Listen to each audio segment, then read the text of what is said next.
Here's your fight card tonight. Right at the top, Vergil Ortiz Jr. taking on Erickson, Lubin. Back up a little bit. All right, gentlemen, went over your rules early in the dressing room. I want you to obey my commands. Protect yourselves at all times. Right there is good. Right there is good. Touch them up. Touch them up. Good luck to both of y'all.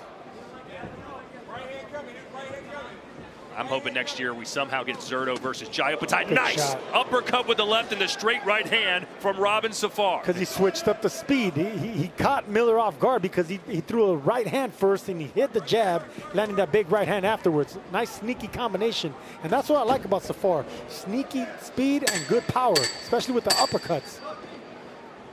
Good close to the second round for Safar. He's trying to add more to it. And this is what Williams likes to do. He likes to throw a couple big power punches right before the bell. I mentioned that 5-week training camp. And look, sometimes guys try to lie to us and say they were in camp anyway, they're ready to go. Miller didn't even try. He just said, oh, he caught him with a good right hand, and Miller almost went down, clipped him again. Body shot. Oh my, big boys throwing bomb. That's the beauty of certain intelligent power punchers.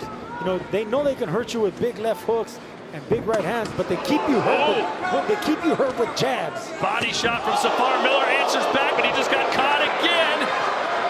And will Safar be able to do the job in the fourth? what a chin from Miller. Took that right up, just took another one. Robin Safar landing some bombs right now.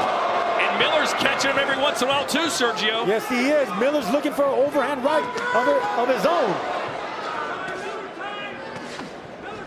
Felt like my head was ringing there for a minute off that shot. I thought it was just me.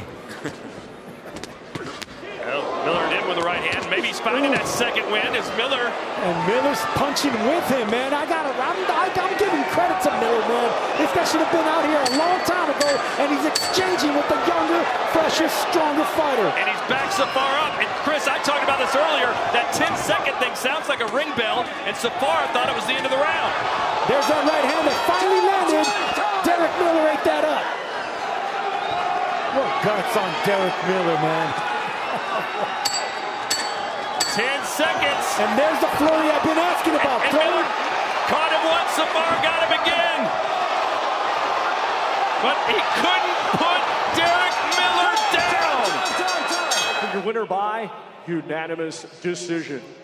Still undefeated, and now the WBA Continental Americas Cruiserweight Champion, Robin "Robs" Safar. All right, gentlemen, take yourself at all times, obey my commands at all times. Watch your low blows, watch your heads.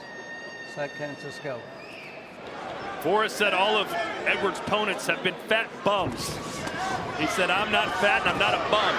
You see Edwards not only mixing up his punches, but mixing up his stances as well. Switching to southpaw a moment ago, back in that orthodox stance now. 2 seconds, guys. Well, his corner's going to have to get to work on it. This referee is itching to stop this fight. Good body shots from Edwards. So if I'm Joshua Edwards, I do want to commit to this round with a little more urgency. The last thing you would want is to have this fight turned into no contest. You've seen the referee twice call the doctor over. You want to try to get a stoppage and avoid that kind of blemish on your resume. Shout out to Bobby T. These shots are getting through, man. Zeno's a tough character, that's for sure. Ooh, there's the right hand. He tried to time a nice right hook is Boris right now. So at least there's a little bit of fight in him, a little bit of clever, possum in Zeno Boris right now with that right hook that he tried to land. If I'm Edwards, I'm forgetting the head of Zeno Boris. Zeno Boris is covering up as best he can and leaving that midsection wide open. Just keep digging to that body. Just like we saw in our last fight with Safar, that's what you need to do with fighters like this in front of you. You need to throw combinations with speed. Don't try to look for the perfect shot. Don't load up on shots. Just throw flurries, Shoe shine is what we used to call them. Stop. And they will stop it. Not me. The doctor jumped up on the ring and said, we've seen enough. I think it was the commission that stopped this fight. The winner by way of technical knockout and still undefeated, the Rocket, Joshua Gentlemen, I give you instructions in the dressing room. I expect a good, clean, professional fight. Protect yourself at all times. Obey my instructions at all times. Gentlemen, let's do work. Touch them up. Gamore, 9 knockouts in his 14 wins, 12 KOs and 14 wins for Amari Jones. So plenty of pop on both sides of the ring here. Amari Jones was originally trained by Bill Haney and continues a strong relationship with Devin Haney. But he said after the loss to Ryan Garcia, they started dealing with their things and they just kind of went in separate directions, but no ill will or hard feelings. Jones had Gamore backed against the ropes there. It's getting awfully awkward now for him. That one landed on the temple, and Jones is all over it. It was that right hand. He timed that right hand, Jones did, over the top. Gamore kept on dipping to the same side. And he's hurt, and a right hand sends him down. Gamore got chopped down with that right hand right on the temple. That's going to be a hard shot to recover from. You can see his legs are shaky. Jones is going to go in for the kill. Let's see how good of a finisher Amari Jones is. This would be the highest profile victory for him. And Gamore's in some serious trouble. He's ducking down.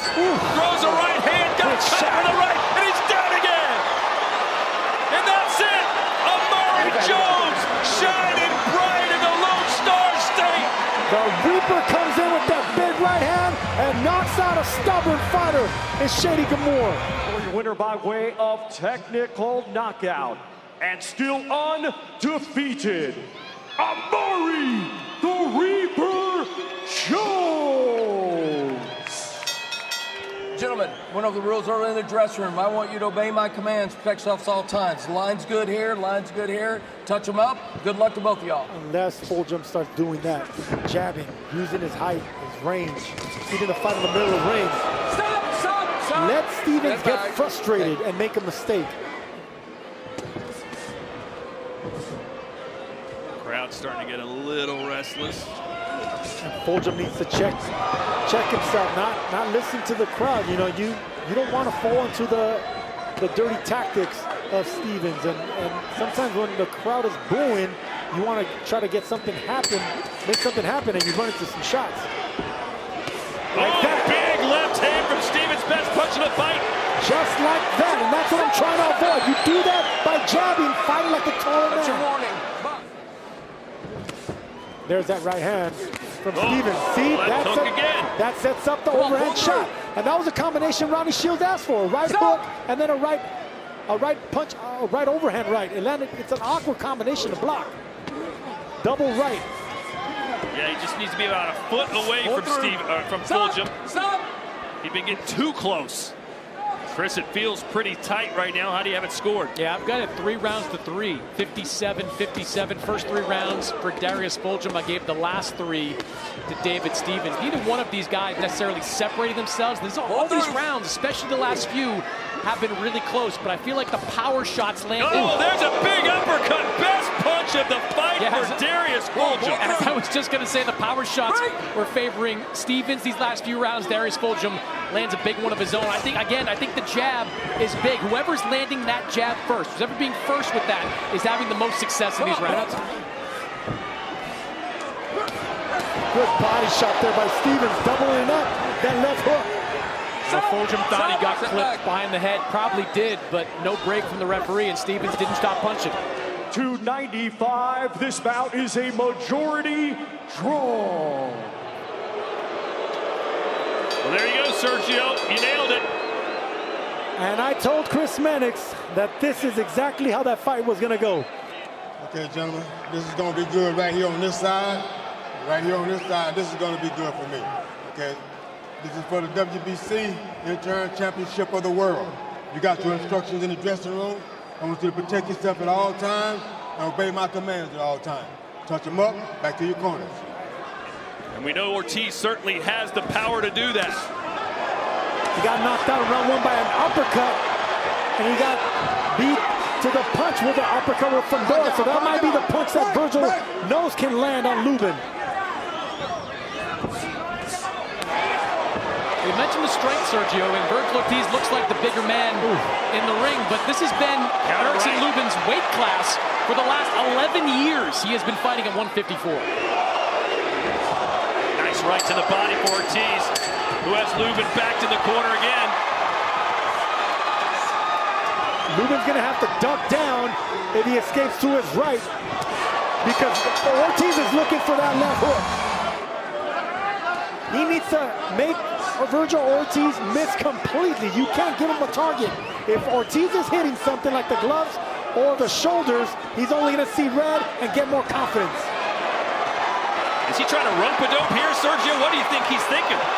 Oh, he's hurt. He's out on his feet. They've stopped the fight. Vergil Ortiz, just like that. That was a statement. We questioned Lubin's chin. We were right about it. Lubin is a shot fighter, and Vergil just took care of that.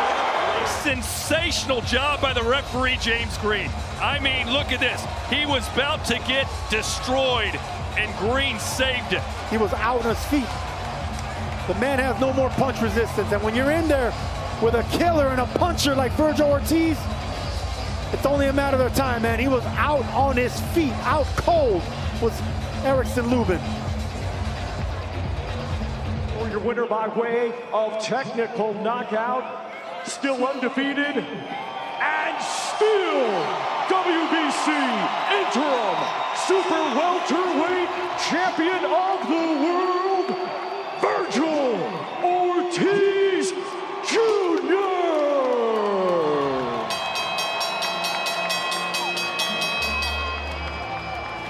For the next 30 days, everyone in the country is trying to murder me. And that's crazy, right? Don't you get it? This game is rigged. What is happening? Welcome to the Running Man. The Running Man. Tickets until now.